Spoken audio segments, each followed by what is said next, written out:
Bonjour à tous. Je m'appelle Anna Elvessière, je suis doctorante à l'Université Paris 1 et au LGP de Meudon. Et je vais vous présenter aujourd'hui un des sites que j'étudie dans le cadre de ma thèse, qui est le site de Bigny, localisé dans la moyenne vallée du Cher. Alors, la vallée du Cher, c'est l'un des principaux affluents de la Loire. Les sites étudiés dans le cadre de la thèse sont localisés dans la moyenne vallée, qui est un secteur où la pente est relativement faible et la plaine alluviale suffisamment large pour permettre la préservation de nombreux paléochenaux. En effet, les paléochenaux, c'est ce qui nous a intéressés en partie, puisque la zone de Bigny, que je vous présente aujourd'hui, a été choisie en raison du nombre important de paléochenaux qu'elle présente, tel qu'on peut... Voilà. Tel qu'on peut le voir sur l'image d'Idar ici, on a un grand nombre qui sont bien inscrits dans la topographie. Alors ces paléochenaux aujourd'hui, ils sont totalement remblayés, ce sont des environnements terrestres qui peuvent être exceptionnellement remis en eau, comme par exemple lors de grandes crues. Donc là, c'était par exemple la décrue de juin 2016. Et cette photo-là, elle a été prise ici sur le versant, donc c'est ce paléochenal-là qu'on voit sur la photo. Par ailleurs, le site de Bigny, c'est aussi un secteur qui concentre un grand nombre d'aménagements. C'est un aménagement qui va concerner le lit mineur, mais aussi la plaine alluviale. Il se traduit par différents aménagements qui sont connus depuis le Moyen-Âge central. On a par exemple un moulin, un barrage, un canal qu'on voit ici, un canal de dérivation. On a également une ancienne gravière ici localisée dans le lit mineur. Et on a également un ancien site proto-industriel métallurgique avec des forges qui étaient localisées dans ce secteur-là. Donc on a affaire aujourd'hui à un paysage qui est totalement anthropisé, qui est figé depuis un bon nombre de décennies, voire même de siècles. Et dans ce contexte, nous nous sommes posé la question suivante: quels sont les processus et selon quelle temporalité s'affirme le forçage anthropique sur les chenaux et sur la plaine d'inondation? Donc pour répondre à cette question, on a mis en place une méthode qui se décline sur deux échelles d'études. À échelle macro-géographique, on développe une approche morphostratigraphique qui est basée sur 24 sondages et un certain nombre de profils géophysiques faits sur le terrain avec l'équipe du LGP, et auxquels s'ajoutent 8 sondages qui sont issus d'une recherche documentaire auprès du CEREMA, mais aussi avec la BSS du BRGM. À cela s'ajoute également une approche archéologique, puisqu'on a sollicité le SRA pour la base de données Patriarche, auquel a été ajoutée la lecture d'un grand nombre de rapports. Voilà. À échelle microgéographique, cette fois, on se focalise plus particulièrement sur les comblements de paléochenaux et sur les informations qu'ils peuvent pourvoir au point de vue paléohydrologique et paléo-environnemental, puisqu'ils agissent comme des pièges à sédiments au sein de la plaine d'inondation une fois qu'ils ont été recoupés. Voilà. Alors pour commencer, je vais présenter où se trouvent les paléochenaux et quel âge on a pu leur donner. Donc, ils ont été étudiés à travers des profils transversaux de la plaine d'inondation. On en a fait plusieurs, mais je vais vous en présenter un aujourd'hui à titre d'exemple, qui est à mon sens le plus complet. Celui-là, il a été reconstitué à l'aide de 10 sondages d'une étude géoélectrique qui couvre quasiment l'ensemble de la partie Holocène et la topographie du MNT LIDAR. Alors sur ce profil, on voit qu'on a une terrasse étagée ici et que la majorité de la surface de la plaine, donc en fait tout ça c'est la partie Holocène qui présente donc on a plusieurs ensembles emboîtés. Cet ensemble est majoritairement plat, excepté les petites dépressions qui correspondent aux paléochenaux et dont le remblaiement correspond aux valeurs de résistivité les plus faibles en bleu. Donc on a ici, on a deux qui sont emboîtés là, et un grand là, et des plus petits ici. Alors voici l'interprétation qu'on en a fait. Donc sur ce profil, on a pu identifier quatre paléochenaux principaux localisés sur le nord-est de la coupe. Donc on a ici le grand qui se dessine, en fait c'est celui-là. On en a des plus petits en arrière et deux qui sont emboîtés derrière. Alors, cette approche appliquée à l'ensemble de la plaine nous a permis de dater 7 paléochenaux. Sur ce diagramme, la pastille rouge correspond aux dates auxquelles on a attribué le recoupement définitif du paléochenal. Donc, on a pu distinguer différents groupes. Donc ça, c'est le groupe des chenaux les plus anciens qui ont été recoupés entre le néolithique et la période protohistorique. On ne peut pas vraiment parler de génération, mais on les a remis ensemble par commodité. Ils sont vraiment localisés plutôt sur les marges de la vallée. Donc on a celui-ci, celui-là et ce petit bras ici, qui est sans doute un bras de chute. Ensuite, on a un ensemble de 3 paléoméandres dont les recoupements sont assez proches dans le temps. Ils ont été datés entre l'Antiquité tardive et le Haut Moyen-Âge.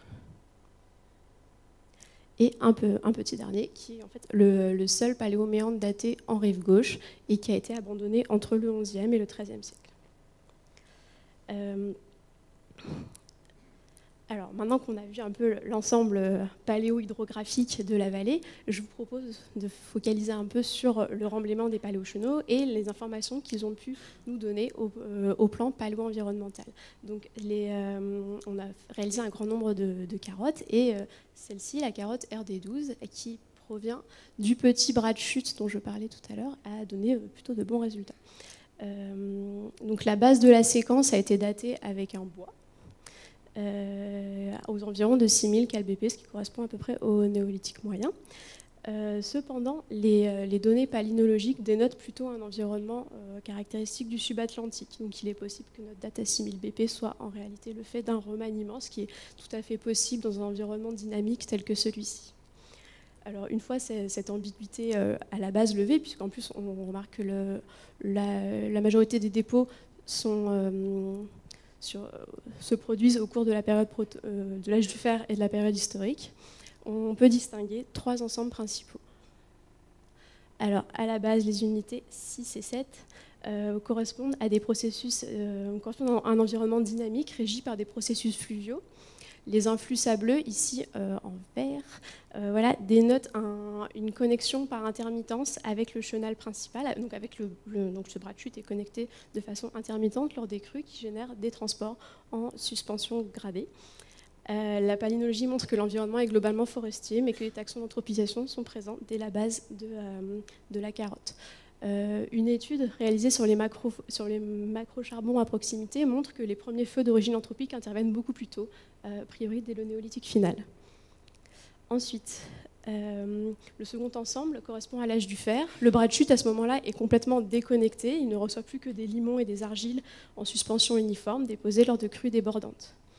La géochimie montre une transition vers un environnement plus humide et marécageux. Et la palynologie montre que le milieu semble se refermer avec une augmentation des taxons forestiers, mais aussi une diversification de la forêt. En parallèle, les taxons anthropiques enregistrent une légère baisse.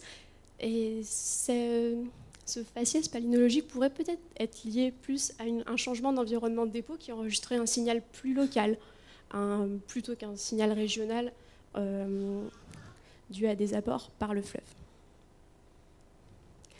Alors, durant la période du Haut-Empire, la période gallo-romaine, l'environnement devient terrestre. Le spectre pollinique est caractérisé par une ouverture maximale du milieu enregistré pour cette carotte.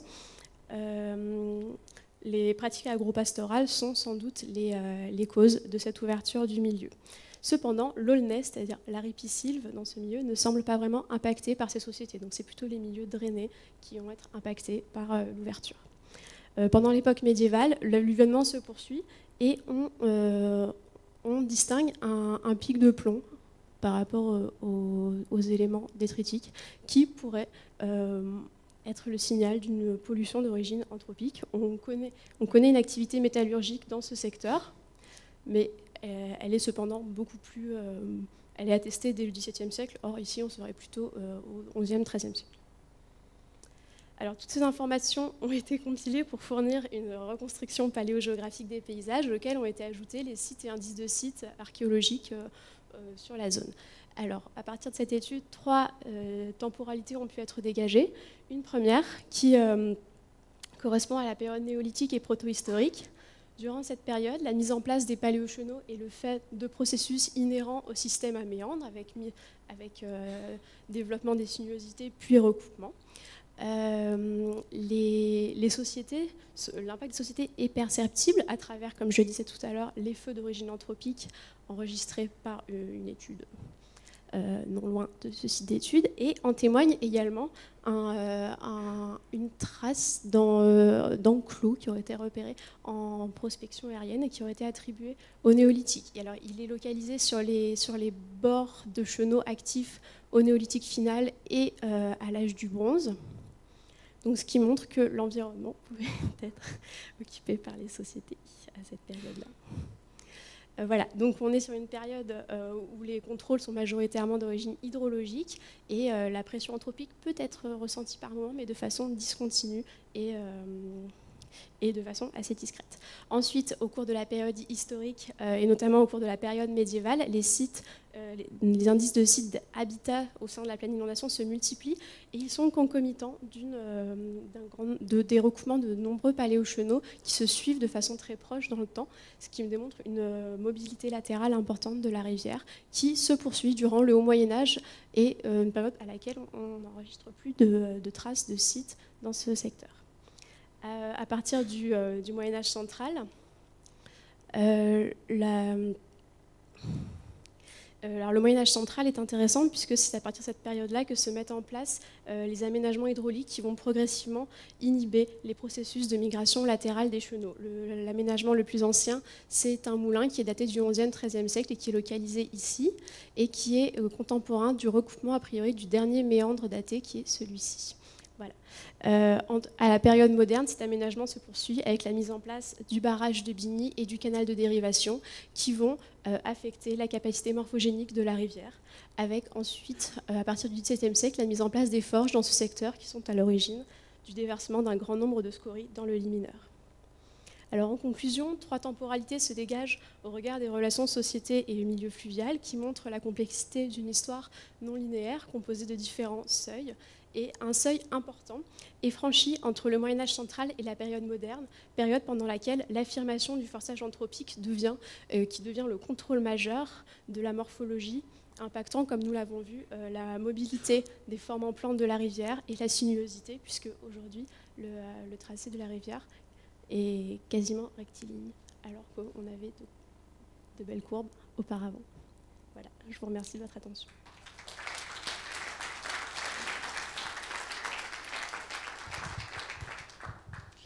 Merci. Des réactions? Oui?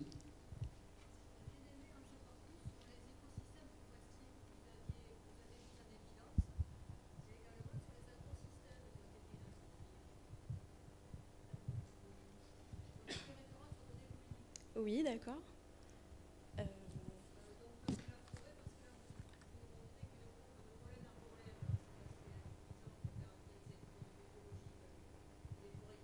Oui, évidemment. Ouais.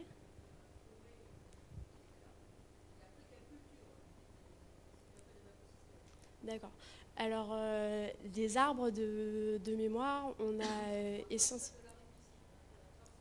Oui, à part l'Aulnay, ouais. D'accord.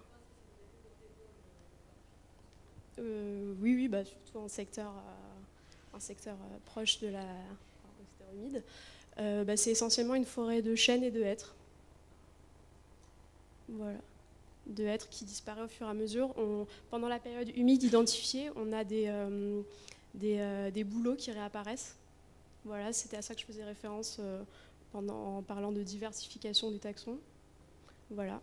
Et concernant les agrosystèmes, on a des indications de céréales et des indicateurs de pâturage, notamment du plantain lancéolé.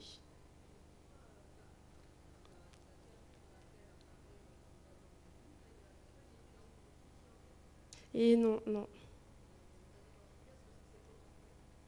Non, c'est pas pour ça.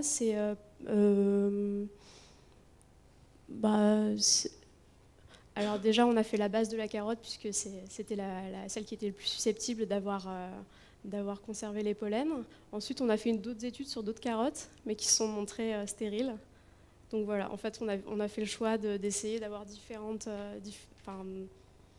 d'avoir peut-être quelque chose d'une moins bonne résolution, mais d'avoir peut-être quelque chose de plus large. Et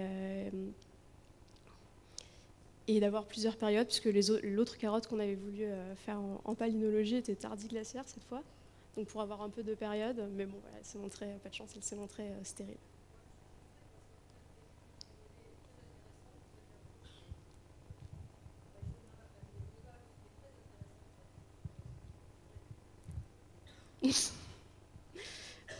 On n'avait aucune idée du potentiel des archives sédimentaires, et en milieu fluvial aussi, tous les effets taphonomiques sont compliqués à appréhender, et parfois mettre tous les efforts multiproxy sur une seule carotte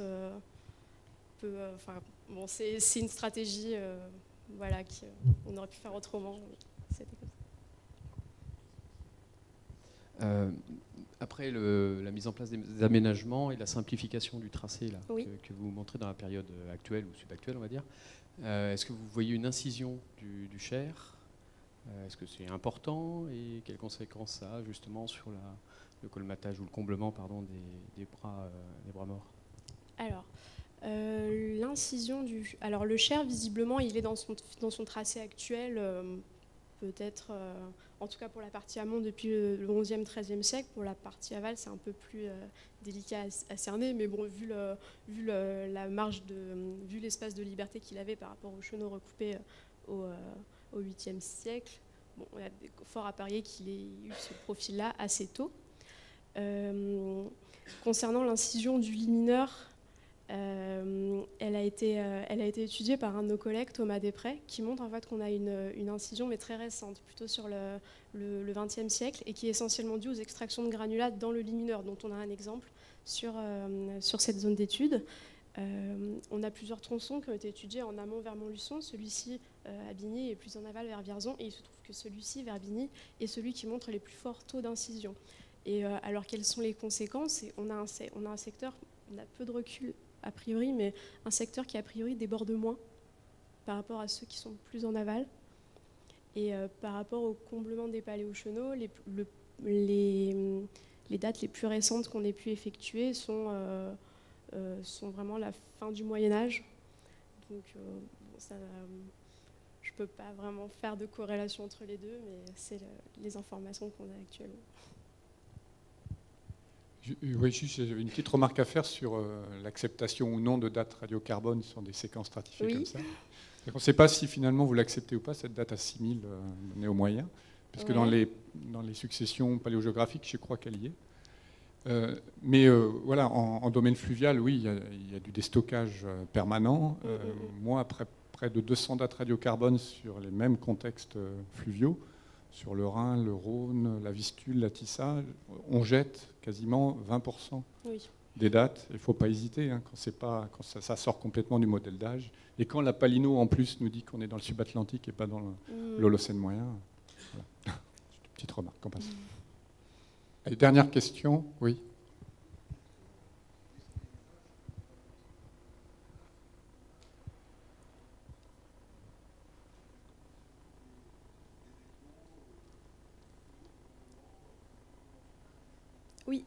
Oui.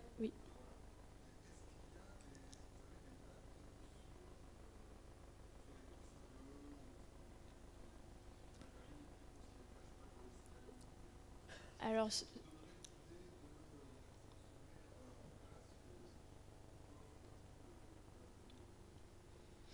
d'accord. Alors sur ce secteur-là, on n'en a pas, parce qu'on a travaillé par carottage. Et je sais que ça se fait, mais ce n'est pas des plus évidents de faire un prélèvement OSL. On en attend sur l'autre secteur qui est plus en aval, sur lequel on a pu travailler sur des coupes, où là, les prélèvements sont plus aisés. Donc voilà, mais j'espère qu'on va bientôt les avoir. Mais voilà, c'est le corpus de date pour cette zone-là, il est fondé sur des carottages et des datations radiocarbone, sur du matériel organique.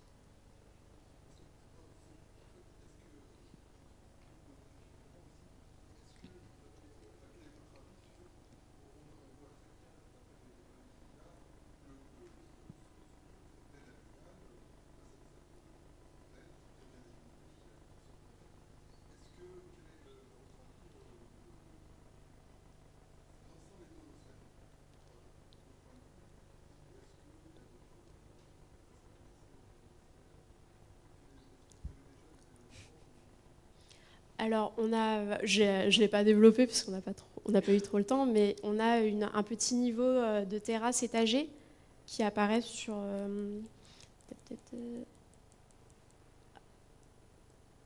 voilà, on a ce niveau-là qui est en fait cette partie un peu brune.